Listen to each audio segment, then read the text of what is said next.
today. Jose Siri, you are a New York Met. The Mets have announced a trade that will send Siri over to Queens in exchange of Eric Orze. We're going to break all of that down, plus qualifying offer updates on this edition of Mets Digest. What's going on, everybody? Flobo Boyce here. I'm loving the fact the Mets are doing things in the offseason. Sounds great, right? Wasn't always the case. Many times you'll go through November, December, even January saying, are we even doing a thing? We're going to break down a lot of things here on this episode. Before we get into the whole please like, comment, subscribe thing, just want to say, man, shout out to Carlos Mendoza. Was not selected to be National League Manager of the Year. Pat Murphy, congratulations. But the fact that Carlos Mendoza came in third is getting me just a little bit upset. All right, y'all.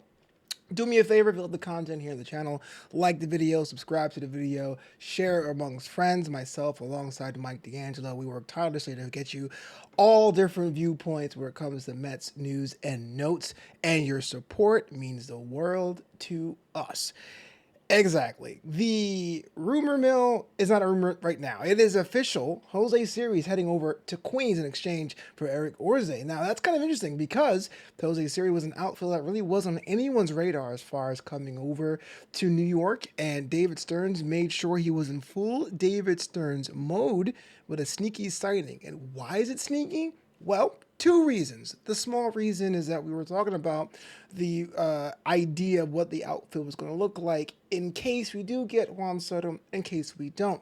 You have to basically attack this offseason as if you are going to get Juan, and if you're not going to get Juan, at the same time. And second is, what is that lineup going to look like? Of course, with Harrison Bader claiming free agency, and now we have our answer. Siri has been kind of not the strongest on plate discipline. We'll get to a little bit of that in just a second, but the fact that he's here basically says the Mets are committed to having plan Bs and plan Cs. Will Salmon at The Athletic breaks this down. He goes, in acquiring Siri, age 29, the Mets are essentially adding someone who can replace Harrison Bader, now a free agent, as a speedy center fielder who provides elite defense. Mind you, your franchise tag, Brandon Nimmo, is not getting any younger, and he spent the fewest number of days on the field this season. So you want someone that can cover a lot of ground, especially if Tyrone Taylor is healthy and Sterling Marte is healthy as well.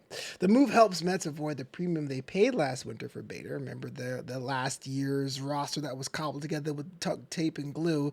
Bader was paid $10 million for 1 year, including 25 series under club control for 3 seasons. That is a sneaky signing if there ever was one. MLB trade rumors estimates his arbitration salary will come in at $2.3 million.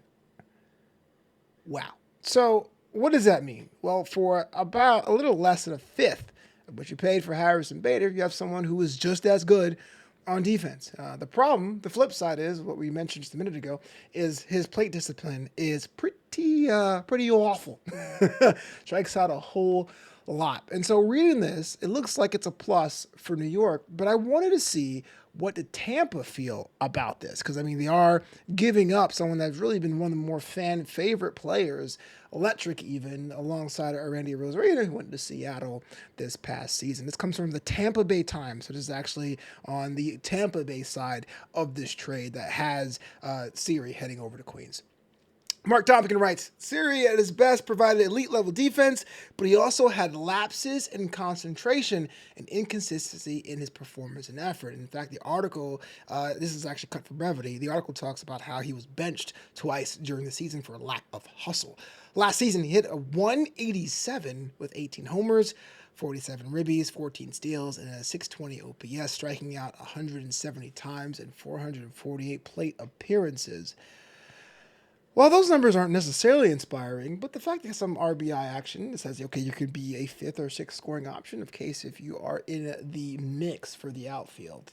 Where Siri ends up on the roster, again, depends on whether or not we get Juan Soto, or if we don't get Juan Soto, we get a secondary option like a Santander. But the idea is that you have someone who is pretty much good enough to slot in and to work on the level Bader did with a lot less of the cash. In exchange of that, however, we have Eric Orze, who was on the roster, I think played 2 games last season, being sent down to Tampa Bay in exchange. And it's kind of sad to see them go. I always thought that someone that was young that had his own personal story. In fact, I encourage everyone to YouTube his comeback story about coming from illness. I always want to see him work well in orange and blue, but you have to give. This comes from NorthJersey.com, is giving us a summary of what Orze did. Orze, 27-year-old right-hander, spent the majority of the 24 season with AAA Syracuse, where he was 6-1 with a 2.92 ERA, 120 WHIP, and 84 strikeouts in 61 innings. He tossed 1 7/3, 3/7 innings with 4 earned runs allowed across 2 outings in his major league debut with the Mets last season. And yeah, it was good, but again, you have to give up pieces to get pieces. It's kind of sad to see Eric go, but this right here is a sneaky signing for New York. The outfield is going to be a big question mark. I understand pitching is a bigger priority, as it should be, but I think the outfield makeup is going to be a big question mark. We loved Bader. He had the vibes and all that, but he wasn't really the offensive powerhouse and struggled mightily on the stretch. Starling Marte is heading into his late 30s. Siri is not even at his age 30 season. And Brandon Nimmo, as much as we love him, as much as a productive player he is, did deal with many different illnesses over the last season. The plantar fasciitis, the dizzy spells he had that one time that took him out a couple games. So you got yourself an insurance policy at worst and a hot swap for less money at best. I want to know what you think about this pickup here. Let me know in the comments below. I do read all of them, all the comments. Sometimes they're positive, sometimes they're negative, but I make sure to keep things as open as possible, of just making sure there's a dialogue and making sure all the sources are cited correctly. So I appreciate all the notes you have on that. But before we get out of here, qualifying updates were made. All 3 men, Pete Alonso, Luis Severino, and Sean Manaea, have declined the qualifying offer, which is not much of a shock.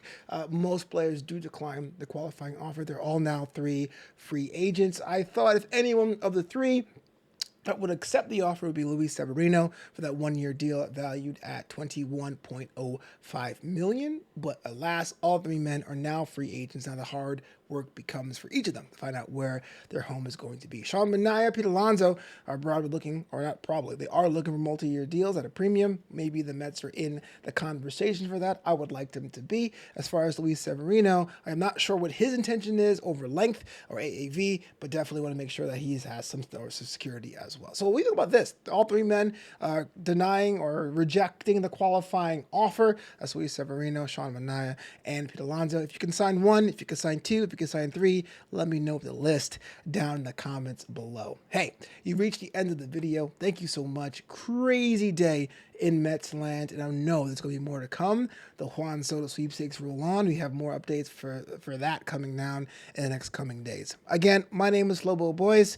If you want to see me on the internet, I can be found. I write for my own blog, comedy blog called justthisandwich.com. That's justthisandwich.com, and I'm a contributor to Black Baseball Mixtape. That's a platform for fans of color who love the game. But until next time, as always, it's LGM to the bitter end.